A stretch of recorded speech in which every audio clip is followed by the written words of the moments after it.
Hey guys, this is Graycen with Vapor Honing Technologies, and today we have this titanium piece that we're going to be putting in our 800 FL.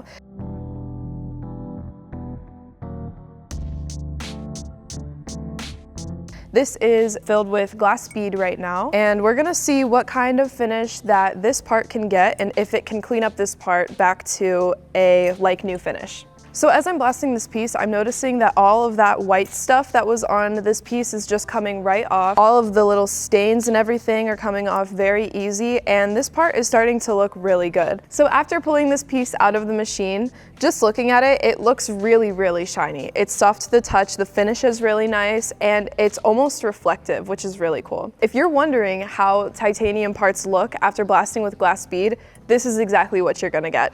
And if you have any questions about titanium pieces, what to blast them with, if you're interested in buying this machine or any of the abrasives featured in this video, you can check out the description below, which will have everything linked. You can also give us a call at 828-202-5563 with any questions that you may have. Comment your questions down below. We love answering questions in videos and giving you guys the most information that we possibly can. And make sure to like this video and subscribe. We'll see you in the next one.